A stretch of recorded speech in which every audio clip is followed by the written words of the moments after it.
They sent me to his table because they thought I would fail. That was the joke. At Romano's, nobody volunteered for the private booth after midnight. Not when the black SUVs were parked outside with their engines running. Not when men in dark coats stood near the entrance like they had been carved out of the cold. And definitely not when Matteo Romano sat alone beneath the amber light, his hands folded beside an empty water glass, watching the restaurant like he could hear every lie in it. Except he couldn't hear it all. That was what Bethany whispered when she shoved the leather check folder against my chest. "Go on, Nora," she said, smiling wide enough for the line cooks to see. "You're always so eager to be useful. Serve the Deaf Mafia Boss." A few people laughed into their hands. The laugh hurt more because it was quiet. Restaurant people know how to be cruel without making management notice. A shoulder bump near the service station. A dirty table left for you right before close. Your name skipped on the good section chart. Little things that add up until you start feeling like the floor under everyone else's shoes. I looked down at the order card tucked inside the folder. Romano family crest at the top. No printed menu. No notes. Just a blank cream card and a fountain pen heavy enough to feel like a warning. "He reads lips," Bethany added. "Maybe. Try not to embarrass us." My left ear was already ringing from the kitchen printer and the clatter of pans. I wanted to hand the folder back. I wanted to say I was not part of their joke. But rent was due Monday, and my name was written in red on the schedule more often than anyone else's. So I walked. Every step toward that booth felt longer than the last. The dining room lights had been dimmed for closing. The espresso machine hissed behind me. Somewhere near the bar, a glass stopped halfway through being polished. Matteo Romano looked up before I reached him. He was not handsome in the easy way men brag about. He was stillness and scars, a black suit, silver at his temples, eyes sharp enough to make powerful men lower their voices. Two of his men stood behind the booth, and neither of them smiled. I placed the folder on the table. My hands wanted to shake. I did not let them. Then I signed, carefully and clearly. "Good evening, Mr. Romano. My name is Nora. I'll be taking care of you tonight. Would you like your usual, or would you prefer to change your order?" His eyes moved from my hands to my face. For one breath, the whole restaurant seemed to lean in. Then Matteo Romano signed back. Slowly. Perfectly. "Who taught you?" Behind me, Bethany's laugh died. I swallowed the fear in my throat and signed the truth. "My father." He said listening was more than hearing. Something shifted behind Matteo's eyes. Not softness. Not yet. Attention. He picked up the fountain pen, wrote 3 lines on the family crest card, and turned it toward me. I read it once. Then I signed his order back perfectly. No garlic. No shellfish. Black coffee. Lemon on the side. And keep the kitchen slip in my sight. His fingers stilled on the edge of the card. Because I had not only signed his order. I had signed the warning hidden inside it. I knew I had made a mistake the second I turned away from his booth. Not because I had signed wrong. Because I had signed right. The service aisle seemed narrower on the way back. Heat from the kitchen rolled against my face, carrying the smell of garlic butter, burned espresso, and the lemon cleaner we used when the owner's family came in. Behind me, Matteo Romano's men did not speak, but I felt their attention settle between my shoulder blades like a hand I could not shake off. Bethany was waiting by the POS screen with her arms crossed. "Well?" she asked. I slid the order card onto the stainless steel counter. No garlic. No shellfish. Black coffee. Lemon on the side. Her smile twitched. "He told you that?" He signed it. The busser stopped stacking plates. The bartender looked down at his rag like it had suddenly become fascinating. Bethany picked up the card with 2 fingers, as if touching it might make her responsible. Her eyes moved over the family crest, then the 3 clean lines in Matteo Romano's handwriting. For the first time all night, she looked less amused than afraid. "You shouldn't have done that," she said. "Done what?" "Made him notice you." Those words stayed with me longer than the laughter had. I punched the order into the system with fingers that knew how to keep moving even when the rest of me wanted to run. That was the thing about being broke. Fear did not get its own break time. Rent was due Monday. My car had been making a grinding sound every time I turned left.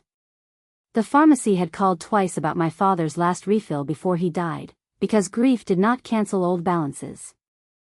And if I lost one Friday night shift, the electric bill would sit unopened on my kitchen table like a dare.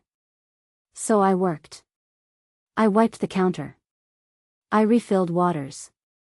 I smiled at table 12 when they called me sweetheart and left quarters under a wet napkin. I carried a tray past Bethany's shoulder when she stepped into my path just enough to make the glasses tremble. All the while I could feel the private booth behind me. Matteo Romano did not look like a man waiting for dinner. He looked like a man listening with his eyes. That scared me more than if he had shouted. Most people heard my voice and missed everything else. They missed the way I watched hands when rooms got loud. They missed the way I read lips when managers turned away to insult me. They missed the way I kept a tiny ASL dictionary in my purse, the same one my father had bought secondhand and marked with little coffee stains from hospital waiting rooms. They saw a waitress with cheap black shoes and a name tag scratched across the corner. He had seen my hands. When the kitchen slip printed, I reached for it before anyone else could. No garlic. No shellfish.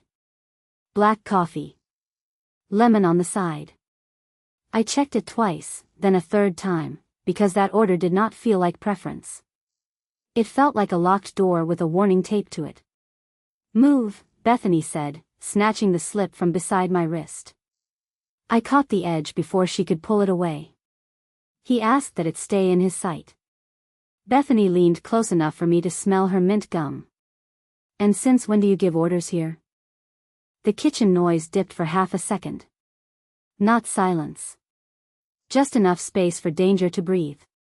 Then, from the private booth, Matteo Romano lifted 2 fingers. One of his men stepped forward. Bethany let go of the slip so fast it fluttered against my apron. The man did not touch me. He did not touch her. He only looked at the paper in my hand, then at me, waiting. My throat tightened. I signed toward the booth with the slip held high. "Kitchen copy matches your card." Matteo watched my hands. Then his gaze shifted past me, to Bethany. And Bethany's face changed in a way I had seen before, on people who had just realized the person they mocked understood every word. The thing about dangerous men is that they do not always announce danger. Sometimes they just sit in a private booth with black coffee cooling beside one hand while everyone else rearranges themselves around the weight of their name. Romano's had been loud all night, but after Matteo lifted those 2 fingers, the noise changed. The cook stopped cursing over the grill. The bartender quit complaining about tips.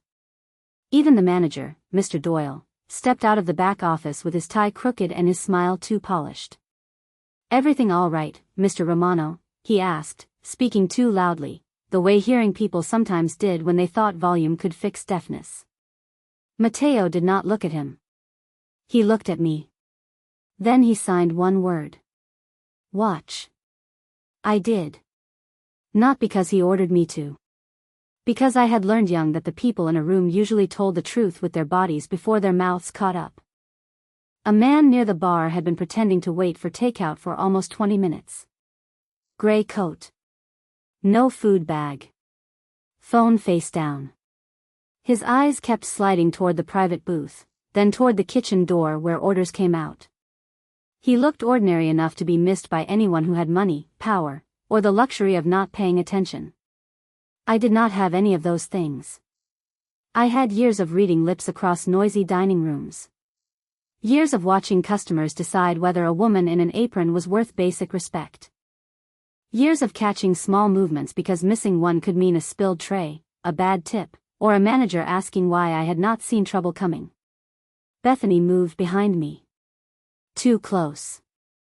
She reached for Mateo's family crest card still lying near the POS station, her pink nails tapping once against the edge. "I'll take that to the kitchen," she said. I put my palm over it before she could lift it. "The kitchen already has the slip." Her eyes sharpened. "Don't get territorial over a piece of paper. It's his card. It's the restaurant's table." The difference between us sat right there on the stainless steel. She had seniority, better shifts, regulars who asked for her by name, and a manager who laughed at her jokes. I had a scratched name tag, a paycheck already spent before it hit my account, and a dead father's ASL dictionary in my purse because some part of me still believed words could save a person if someone bothered to understand them. Across the room, Mateo's bodyguard watched Bethany's hand. Bethany noticed. Her smile came back too fast. "Fine," she said. "Protect your little souvenir." She stepped away, but not before her fingers brushed the blank back of the guest check beside the card. That was where I had written his order in my own shorthand before entering it. Not for anyone else. For me. ASL gloss marks, food notes, the allergy warning underlined twice. No garlic. No shellfish. Black coffee. Lemon. And beneath it, the last thing Mateo had signed before turning the card toward me. Keep kitchen slip in sight. I folded the guest check once and slid it into the pocket of my apron. The gray-coated man at the bar stood. He did not walk toward the exit. He walked toward the hallway that led past the kitchen and the private booth. My stomach tightened. "Sir?" I called automatically, server voice polite enough to hide fear. "Restrooms are the other way." He stopped. For half a second, his eyes met mine, and whatever I saw there had nothing to do with takeout. Mr. Doyle laughed nervously. "Nora, don't bother guests." But Mateo had already turned. He had seen the man. He had seen me see him. The gray coat smiled, slow and thin, then raised both hands as if he had done nothing wrong.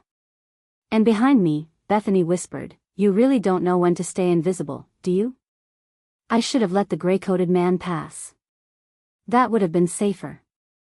That would have been what a smarter waitress did in a restaurant where the private booth belonged to men whose names were spoken carefully, where a look from the wrong person could cost you more than a shift.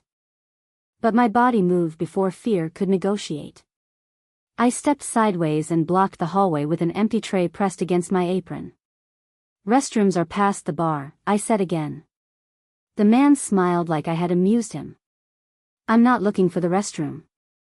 Bethany's hand closed around my elbow hard enough to pinch. "Nora. Move."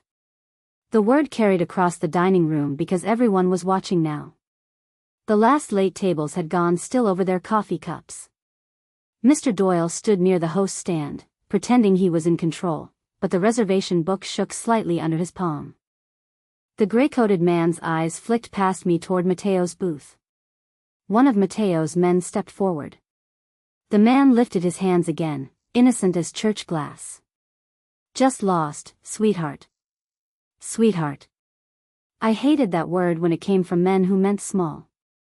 "He came in 20 minutes ago," I said, keeping my voice steady. "He never picked up food.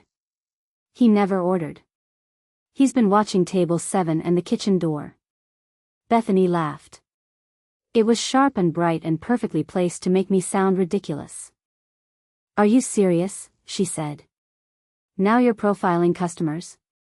Heat climbed my neck. "No. I'm saying what I saw." "What you saw?" She turned to the room, collecting witnesses with her eyes. "You mean like how you saw Mr. Romano's order? Like how you suddenly became an expert because you know a few hand signs?" The bartender looked away. The busser lowered his stack of plates. Mr. Doyle walked toward us with that manager smile people use when they want to cut you without leaving fingerprints. "Nora," he said, "you need to stop making our guests uncomfortable." "He's not a guest." Bethany's face hardened. "And you know that because the Deaf Mafia Boss made eye contact with you for 5 seconds, she snapped. God, do you hear yourself? The words hit the bad ear first. Then the good one. A few people flinched, not because they cared about me, but because cruelty sounds different when it is too honest. Bethany saw it and changed tactics. She reached into the side pocket of her apron and pulled out the leather folder that had been on Mateo's table earlier. She held it up like evidence, like proof, like a knife with a pretty handle. "Actually," she said, "maybe we should talk about what's really going on." My stomach dropped. "That VIP check was altered," she said. "And Nora was the only server handling his table." "That's not true." She asked for his order card. She hovered over the kitchen slip. She tucked something into her apron. Bethany's eyes went bright with the joy of watching a trap close. "And now she's accusing random guests to distract everyone." Mr. Doyle's smile disappeared. "Nora," he said, "lower now, empty your apron pocket." The room narrowed. I felt the old fear rise, the one that had lived in me since the first time a supervisor blamed me for a missing 20 because I was too poor to fight back. I could almost see my kitchen table at home. The electric bill. The cracked mug full of coins. My father's ASL dictionary, worn soft at the corners, still holding the hospital bracelet I could not throw away. One bad accusation could take everything. I looked at Mateo. He had not moved. But he was watching my hands. Not Bethany's performance. Not Mr. Doyle's panic. My hands. Like he already knew the truth might need a way out. So I made my choice. I reached slowly into my apron and pulled out the folded guest check. Bethany's mouth curved. "There," she said. "See?" I held it against my palm where Mateo could see the markings on the back. Then I signed, with every eye in that restaurant on me. "This is not stolen. These are my notes." His order. His allergy warning. His instruction. Bethany scoffed. Convenient. I kept signing. And the man by the hallway was not lost. For the first time, Mateo's expression changed. Not anger. Recognition. His gaze moved from the guest check in my hand to the gray-coated man still standing too close to the hallway, then to Bethany's leather folder. Mr. Doyle swallowed. Bethany stepped forward and reached for my wrist. "Enough," she hissed. "You're done making things worse." But before her fingers touched me, Mateo Romano lifted his hand. One small motion. The kind dangerous men use when they do not need to raise their voice. His bodyguard stopped Bethany with a look alone. Then Mateo signed something across the dining room, slow enough for everyone to feel excluded and me to feel seen. "Show me exactly what she wrote." I unfolded the guest check with both hands because one wrong movement could make it look like I was hiding something. The paper was thin, already soft from being pressed in my apron pocket. On the front was Mateo Romano's table number, printed crooked from the machine. On the back were my notes in blocky shorthand no one at Romano's had ever cared enough to ask about. Bethany laughed under her breath. "She's stalling," she said. "It's scribbles." "They're not scribbles," I said. My voice came out smaller than I wanted, but it came out. I turned the paper toward Mateo first, not Mr. Doyle. Not Bethany. Him. Because the order belonged to him, and because for once, the person being discussed deserved to understand the room he was sitting in. Then I signed as I spoke. No garlic. No shellfish. Black coffee. Lemon on the side. My fingers moved cleaner than my voice. They always had. Speaking made people judge what they thought I was. Signing let me say what I meant. I tapped the underlined part with my finger. Allergy warning. Not preference. The bodyguard nearest the booth looked at Mateo. Mateo's face did not change much, but his eyes sharpened on the words I had written. He lifted his own family crest card from the table and placed it beside the guest check. The same order. The same warning. The same instruction. Keep kitchen slip in sight. For the first time, Mr. Doyle stopped looking at me like a problem and started looking at the paper like it might become one for him. Bethany saw it. "Oh, come on," she said. "Anyone could copy an order after seeing the card." "I wrote this before I entered it," I said.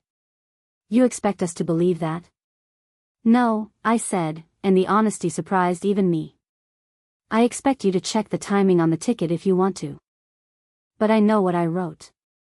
A quiet ripple moved through the staff. Not belief yet. Just doubt. In a place like that, doubt was already dangerous. Bethany pointed at the folded check. "Then why hide it in your apron?" "Because you tried to take his card." Her smile disappeared. The words had stepped out before I could pull them back. Too direct. Too dangerous. My job stood behind Bethany's shoulder with Mr. Doyle's name tag on it. My rent stood behind that. My father's pharmacy balance. My phone bill. The cracked dashboard light in my car. All the tiny unpaid things that made honesty feel expensive. Mr. Doyle cleared his throat. "Nora, be careful." There it was. The warning dressed as advice. I looked down at my shoes. Cheap black flats with the sole peeling at the inside edge. My toes ached from standing 11 hours. I thought of how many times I had swallowed something true because I could not afford the cost of saying it. Then I looked back up.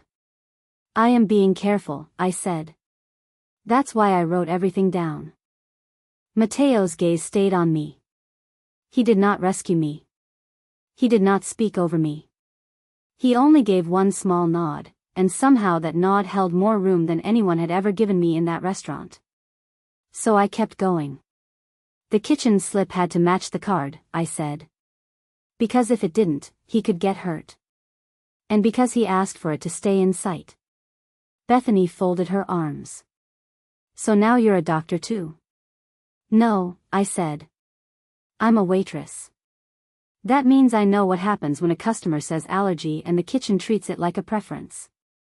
The line cook at the pass looked away. He knew I was right. Everybody who had ever worked a double shift knew I was right. A mistake with garlic might get a plate sent back. A mistake with shellfish could put someone in an ambulance. Mateo picked up the card and signed one question. "Why did you notice him?" I knew he meant the gray-coated man. My mouth went dry. Because answering meant dragging the other danger back into the room. I signed first, then forced my voice to follow. He watched the booth, not the menu. He watched the kitchen door, not the host stand. And when I stopped him, he looked past me before he looked at me. Mateo turned toward the hallway. The gray-coated man was still there, smiling thinly, but now his smile looked like a mask held up too long. Bethany stepped between me and the booth. "She's making herself important," she said. "That's all this is. A broke waitress gets 1 second of attention from a powerful man, and suddenly she's seeing conspiracies." The word broke landed harder than I wanted it to. A few eyes flicked to my shoes. My scratched name tag. The frayed cuff of my sleeve. Mateo saw that too. His hand tightened once around the edge of the family crest card. Then Bethany reached for the leather folder on the bar beside her and flipped it open. "If Nora's so honest," she said, "then maybe she can explain why Mr. Romano's check doesn't match what she just claimed." She turned the folder toward the room. And for the first time that night, I saw the total printed at the bottom. It was wrong. The wrong number sat at the bottom of the check like a loaded thing. For a second, I could not breathe. Not because I had stolen anything. Because I understood exactly how it would look to people who already wanted me guilty. Mateo Romano's order should have been simple. Coffee. Lemon. A kitchen plate adjusted for allergies. Nothing expensive. Nothing complicated. But the check in Bethany's hand showed a private dining charge, 2 bottles of wine I had never touched, and a service fee big enough to cover half my rent. My server number was printed beside it. Bethany let the room see just enough. "Funny," she said.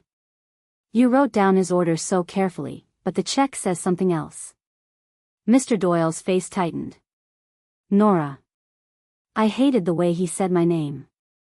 Like it was already a warning on paper. I didn't enter that, I said. Bethany tilted her head. Your number did. The bartender's eyes slid toward me. The line cook wiped his hands on a towel and stared at the floor. Nobody wanted to stand close to an accusation once Matteo Romano's money was attached to it. Money changed the temperature of a room. Mafia money changed the exits. I looked at the family crest card beside my guest check. Cream paper. Black ink. Matteo's handwriting steady and clean. Then my own notes, cramped but exact on the back of the printed slip.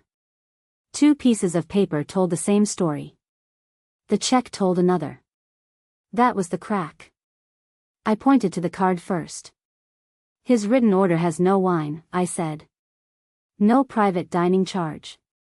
No extra service request. Bethany rolled her eyes.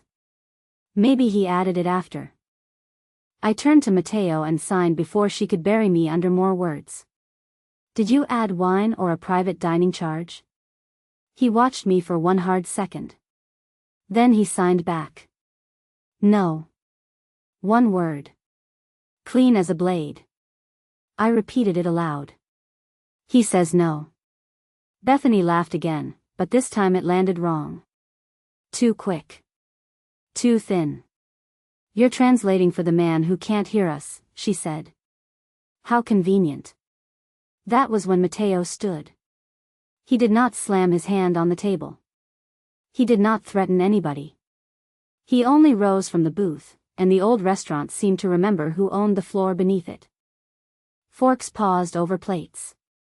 Mr. Doyle's mouth opened, then closed. Matteo took one step toward me, then stopped far enough away that I did not feel crowded. That mattered. I noticed it even through the fear. He did not reach for me. He did not put himself between me and the room like I belonged behind him. He put his hand over the family crest card. Then he pointed to my guest check. Protect those. Not me. Those. The truth. My fingers closed around both papers before I understood how badly my hands were shaking. Matteo turned to Mr. Doyle and signed with sharp, deliberate movements. One of his men voiced it, low and even. Until this is clear, no one touches her notes, my card, or that check folder. Mr. Doyle nodded too fast. Of course, Mr. Romano. Bethany's jaw tightened. So she gets special treatment now? Matteo looked at her. The bodyguard did not translate his next sign right away. Maybe because everyone already understood the shape of it. Then the man spoke. She gets the right to finish speaking. Something in my chest ached so suddenly I almost looked down. The right to finish speaking. Not innocence handed to me like charity. Not protection bought with possession. Just space. Space to stand in a room that wanted me smaller and say what was true. I held up the guest check beside Matteo's card. My notes match his order, I said. His card matches my notes. The kitchen slip matched both when I checked it. The check folder doesn't match any of them. Bethany folded her arms. Or you changed your story when you got caught. If I was trying to steal, I said, why would I write down the exact order that proves the check is wrong? No one answered. That was the first time the room gave me silence without taking something from me. Mr. Doyle glanced toward Bethany. Just once. But she saw it. Her cheeks flushed, and her voice sharpened. This is ridiculous. She's manipulating all of you because she can wave her hands around and make it look meaningful. The words struck harder than they should have. Not because they were clever. Because I had heard versions of them all my life. In school offices. Hospital hallways. Job interviews. People deciding communication only counted if it looked comfortable to them. I lifted my chin. My hands are meaningful, I said. They were meaningful before he looked at them. Matteo's eyes shifted. For half a second, the dangerous mask cracked just enough for me to see something human underneath. Not pity. Recognition. Then the gray-coated man near the hallway moved. Barely. A step back. Toward the kitchen door. I saw it because I was still watching everything. Because fear had turned the room sharp around the edges. Because Mateo had told me to watch, and because part of me had been watching my whole life. I signed before I spoke. He's moving. Mateo turned. Bethany lunged toward the papers in my hand. Not far. Not enough to make it obvious to anyone who was not looking. But Mateo was looking now. So was I. And when Bethany's fingers brushed the edge of the family crest card, the gray-coated man bolted for the kitchen hallway. The gray-coated man ran, and the room broke open. Not with screaming. With motion. A chair scraped backward. The bartender dropped the glass he had been polishing. Mr. Doyle stepped the wrong way and nearly blocked Mateo's man from reaching the hallway. Bethany's fingers closed around the edge of the family crest card just long enough for me to feel the paper bend. I pulled back. Hard. The card tore at the corner. Bethany stared at the ripped edge like I had done it to her. Look at her, she snapped. She's destroying Mr. Romano's property now. I held the card against my chest, the guest check trapped beneath it. My heart was hitting so fast it made the room pulse at the edges. Through the kitchen hallway, I heard a metal pan crash, then a cook shout something I could not make out. Mateo's men moved with frightening discipline, one toward the hallway, one staying near him, one watching the front door. Mateo did not chase. He stood in the center of his restaurant like the storm had to come to him. Then he signed one command. Stop. The bodyguard nearest the hall froze halfway through the doorway, not because the running man deserved mercy, but because Mateo had seen something the rest of us had not. Bethany was still too close to the papers. And I was still the easiest person in the room to blame. Mr. Doyle found his voice. Everyone calm down. We don't know what happened. I almost laughed. That was what people said when they knew exactly what happened but needed time to choose the safest version. Bethany stepped away from me, hands lifted. I was trying to protect the card. She grabbed it. You all saw her.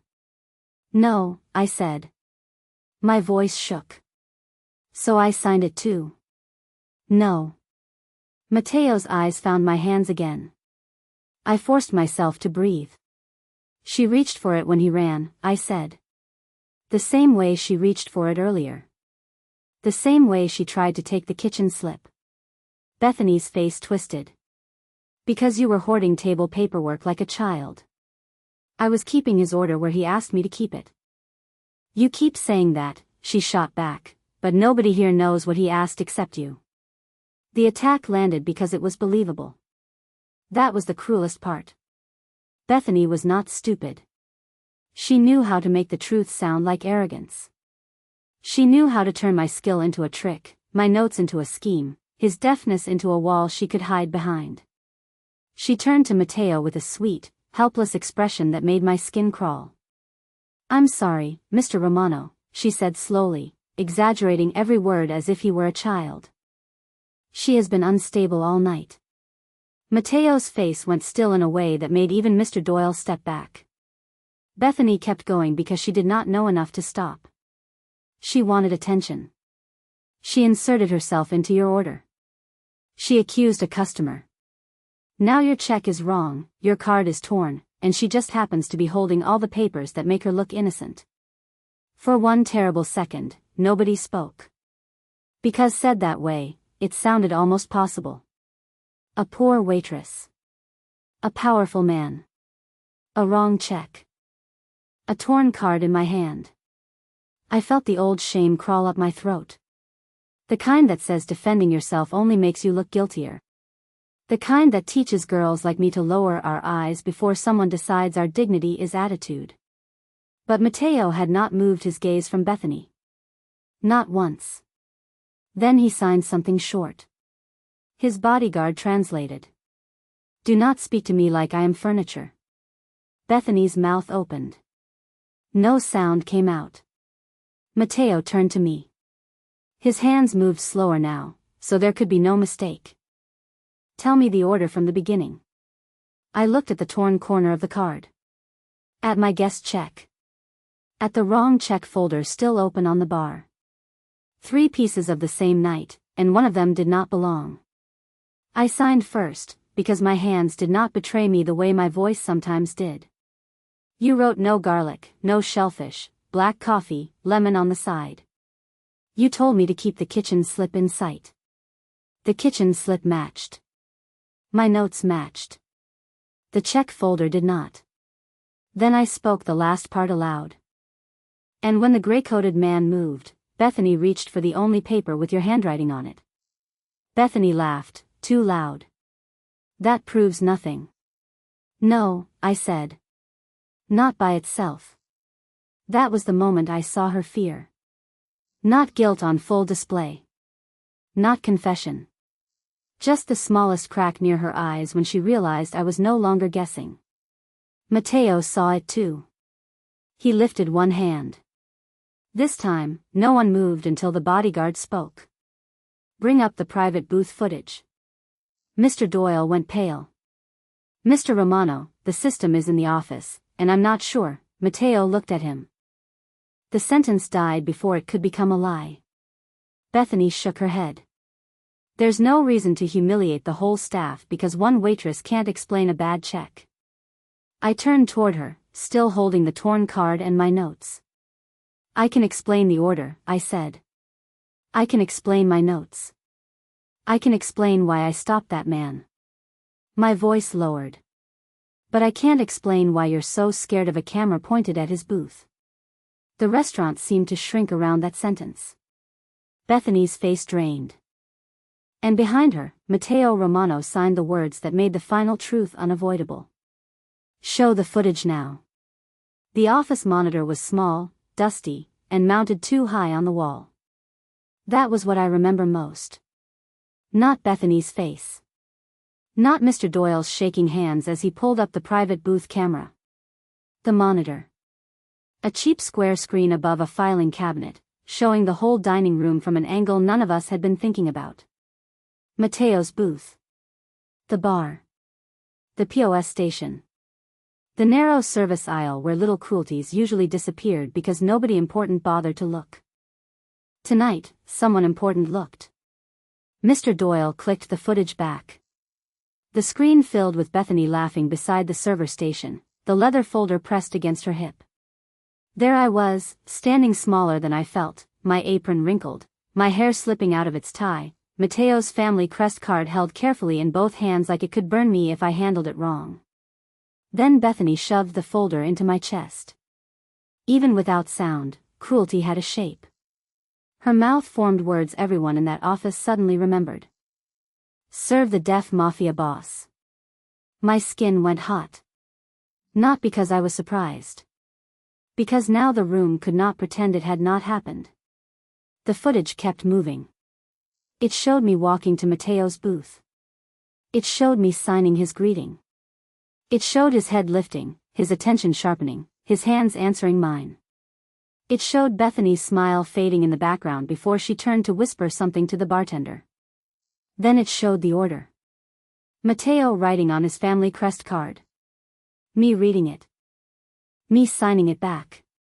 No garlic. No shellfish. Black coffee. Lemon on the side. Even on a grainy screen, the truth was plain enough to bruise the room. I had not invented his order. I had not performed for attention. I had done the job they sent me to fail. Perfectly. Mateo stood beside me, close enough for his presence to steady the air but far enough that I still had my own space. He did not touch my shoulder. He did not claim me. He only watched the screen like a judge who did not need a robe. Mr. Doyle clicked forward. The footage showed Bethany by the POS station after I walked away. Her body blocked the screen for a second, but her hand was visible. She opened the leather folder. She removed the check. She tapped the screen with quick, practiced movements. Then she slid the altered check back inside and placed the folder where everyone would see it later. The room felt colder. Bethany said, "That doesn't prove I changed anything." Nobody answered. Because the footage answered for her. Mr. Doyle clicked again, faster now, as if speeding through the truth might make it less real. There she was reaching for Mateo's card while I stood at the kitchen pass. There she was touching the guest check beside it. There she was leaning toward the busser, laughing, her hand covering her mouth too late. Then came the hallway moment. The gray-coated man stood from the bar and moved toward the kitchen door. I stepped in front of him. Bethany grabbed my elbow. The footage showed her face turning sharp when I refused to move. It showed the gray-coated man look past me, not at the restroom sign, not at Mr. Doyle, but straight toward Mateo's booth. Mateo's bodyguard shifted. The gray-coated man backed off. And Bethany, in that exact second, reached for the card. Not to protect it. To take it. The torn corner happened because I held on. My throat tightened so hard I could barely swallow. All night, I had been carrying the fear of looking guilty. Now guilt had someone else's hands. Bethany backed toward the office door. "This is being twisted." Mateo turned to her. His expression did not change, but every person in that cramped office seemed to understand that the floor had vanished beneath her. He signed once. His bodyguard spoke. "You used my deafness as a joke. You used her poverty as a weapon. You used my restaurant as cover for a man who had no business near my table." Bethany's eyes flashed. I didn't know who he was. Mateo signed again. "You did not have to know.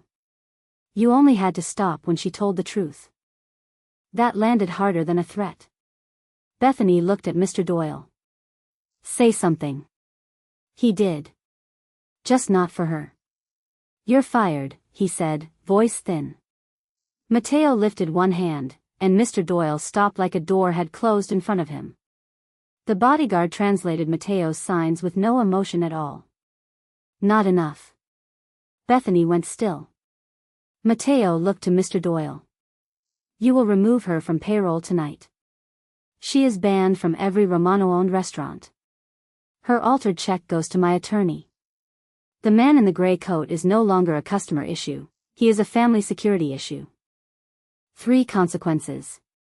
Clean. Visible. Immediate." But he was not finished. His gaze shifted to Mr. Doyle's crooked tie, his pale face, the sweat shining above his lip. "And you," the bodyguard continued, "no longer control hiring, firing, scheduling, or discipline in this building. You watched a waitress get humiliated for doing her job, and you looked for the version that kept you comfortable." Mr. Doyle lowered his eyes. Bethany made a broken sound. "You can't ruin me over her." Over her. The words hung there, ugly and small. Mateo turned to me. Then he signed, slowly enough for everyone to understand that this part was not performance. It was restoration. "Your name." I blinked. My voice almost failed. "Nora Ellis." He repeated it with his hands first. "Nora Ellis." Then his bodyguard spoke what Mateo signed next. "Nora Ellis served my table correctly. Nora Ellis protected my order. Nora Ellis told the truth when everyone in this room made it dangerous." My eyes burned. Not because he saved me. Because he made them hear me. Mateo placed his torn family crest card beside my guest check on the desk, the 2 papers finally touching under the office light. "The record will show she did not alter the check," his bodyguard said. "It will show she prevented a mistake with my allergy. It will show she was the only person tonight who listened." Bethany's face crumpled with fury, but no one moved toward her. No one laughed now.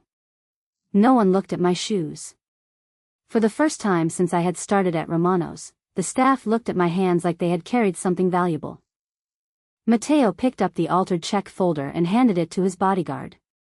Then he looked at me and signed one last thing before leaving the office. "Stay until this is corrected." Not ordered. Offered. A door opened, and Bethany was escorted out through the service hallway she had once ruled with whispers. Mr. Doyle sat down at the desk and pulled up my employee file with shaking fingers. Justice had begun. But the part that broke me was smaller. Matteo Romano, feared by everyone in that building, stood beside the door and waited until I nodded for myself. After everyone left, Romano's looked smaller. The dining room that had felt like a courtroom an hour earlier was only tables, chairs, cold coffee, and amber lights reflecting off polished wood. The black SUVs still waited outside, but their engines sounded softer through the glass. The kitchen had gone dark. The bar smelled like lemon cleaner and old espresso. Mr. Doyle had printed the corrected page from my employee file before Matteo dismissed him from the office. No theft. No misconduct. No altered check. Just my name, clean on paper for the first time that night.